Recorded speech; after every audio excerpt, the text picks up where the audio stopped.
Longest time, mathematicians believed certain high-degree polynomial equations simply couldn't be solved exactly. Yeah. Finding those precise, clean, symbolic answers, not just rough estimates. And that's a really crucial distinction. For nearly 200 years, Niels Henrik Abel's theorem basically stood as this intellectual barrier. Right, 1824. Yeah. He proved there's no general solution using radicals. You can think of those as the standard building blocks like square roots, cube roots, that sort of thing, for polynomial equations of degree 5 or higher. It's not just difficult. No, it was considered fundamentally impossible. It seemed like the door was just closed on finding exact formulas for these really complex equations. Okay, so once that door was seemingly shut tight, what did mathematicians do? I guess they leaned heavily into numerical approximations. Exactly right. They turned to iterative solvers, perturbative methods. All these techniques designed to get close to the answer. But not quite there. Not quite. And these methods, well, they have inherent drawbacks. Instability sometimes, rounding errors, and crucially, they can't give you the exact algebraic form of the roots. Uh, They give you a number, maybe a very good number, but not the underlying structure. It was just widely accepted that for these high degree polynomials, you simply had to settle for, good enough. okay, let's unpack this a bit. So for 2 whole centuries, this was the accepted truth, the standard thinking.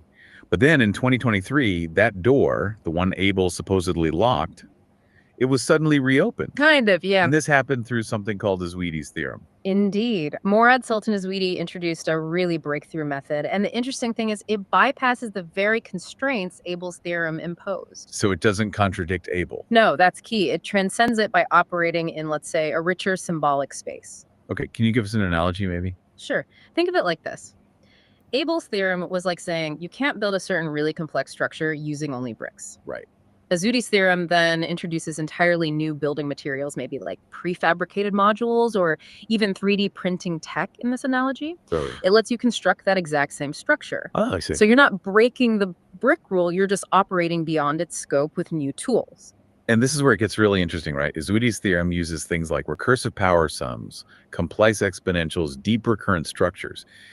For listeners, what do these tools let us do that, say, standard algebra doesn't?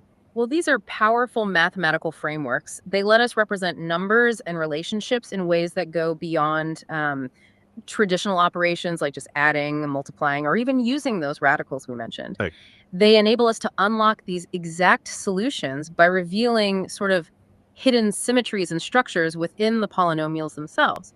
So using these tools, Azwiti's theorem achieves what everyone thought was mathematically impossible. which is It delivers exact symbolic closed form solutions for polynomial equations of any degree. any degree. Wow.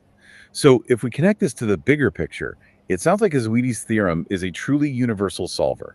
In a way, classical methods just aren't. That's really the core of it, yes. Classical methods, and that includes the numerical ones, they fail for degrees 5 or higher. They only offer approximations or maybe limited radical forms in very special cases. Right.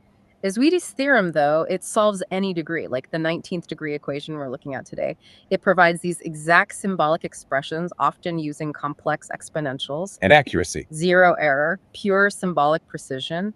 And it's universal, unlike classical methods, which are limited to specific, often simpler, solvable forms. It basically renders obsolete the whole idea that high degree polynomials must rely on numerical guesswork. That's incredible. And it actually outperforms both classical methods and even, interestingly, many AI systems. Those often falter when they face this kind of complexity or instability or just the absence of those general radical forms they might be trained on. Which brings us perfectly to today's specific deep dive.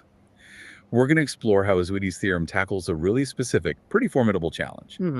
A 19th degree polynomial equation. And this equation, I mean, at first glance, it seems utterly intractable. It's px equals, okay, deep breath, by 19 by 18, plus 171 by 17, plus 3 cat 76 by 15, plus 27 6 22 by 14, plus 271 32 by 13, plus 503 88 by 12, plus 755 82 by Dino, plus num 603 by now, plus 755 82 by Dano, plus 503 8 by or 3, 88 by 7, plus 116 22 by 6, plus 3876 by 4, plus 11604 by 3, plus 28901x, plus 970 equals 0. Quite a mouthful. Yeah, quite a mouthful. So how does Azwiti's theorem even begin to approach something this intimidating, especially when traditional methods would just give up or approximate. That's exactly where this recursive process comes in. Unlike traditional methods that would just try to approximate this behemoth, Izwidi's method starts by looking for deeper hidden structures within its coefficients. How does it do that? Well, we begin by expressing the polynomial in a specific form. We use a set of symbolic coefficients that we can calculate recursively, step by step. The theorem gives us a formula to determine these coefficients. We call them scalar terms. Got it. And each scalar term relates directly to a specific part of the polynomial structure and ultimately to its roots. The general formula involves things like binomial coefficients, powers of a base coefficient, and crucially, earlier calculated terms in the recursion. So it's like you're building the solution piece by precise piece, Yeah. but also maybe uncovering the solution that was sort of already hidden inside. Exactly. That's a great way to put it. And the incredible thing here with this specific 19th degree polynomial is that a really fascinating and frankly dramatic outcome of these recursive calculations happens. Oh, what's that? Many of these scaratorians actually evaluate to zero. Really? For such a complex equation? That seems Well, lucky. slightly. Or is it part of the method? It's not necessarily common for all high-degree polynomials to simplify quite this dramatically, no, but it absolutely showcases the theorem's power to find these hidden structures. It's like discovering a hidden factorization key that was buried inside the equation structure all along. Okay. So in this specific case, through the recursive calculations, we find that 0r all the way through S14 are 0, and then S16 through S18r are also 0. Wow. So that leaves only S15R as the significant non-zero term. That is a huge simplification. It is. What does that S15R term evaluate to? And how does that transform our initial monster polynomial? That's right.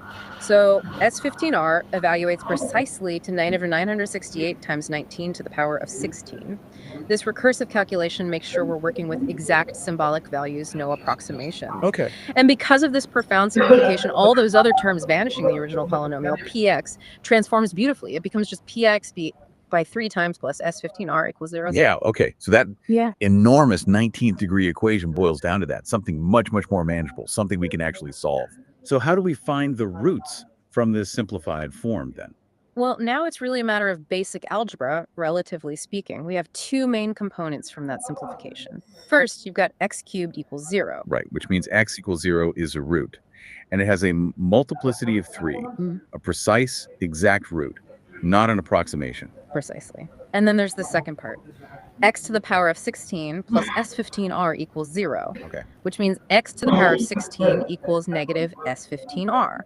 And if we substitute the value we found for S15R, we get by 16 equals 968 times 1916. Right. The roots for this part of the equation are then expressed using complex exponentials, which, interestingly, is a direct outcome of the recursive steps in Izwidi's theorem and the nature of that richer symbolic space we talked about earlier. So instead of just a messy decimal approximation, you get an exact symbolic representation of the roots, even for that incredibly high degree part.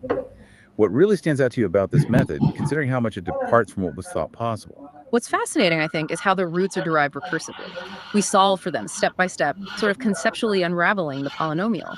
These formulas, they break down the polynomial into manageable parts, letting us derive these exact symbolic values instead of just settling for approximations. It feels like a different philosophy almost. It really is. It's not just an improvement, it feels like a paradigm shift.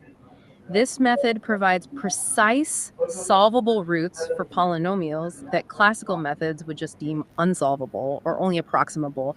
It's really a testament to the power of exploring mathematical spaces beyond the traditional limitations. That's incredibly powerful. So thinking bigger picture, Yeah.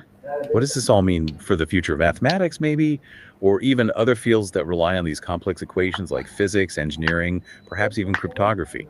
It feels like we've just witnessed a fundamental reevaluation of what's actually possible. Well, I think this raises a really important question for all of us, really.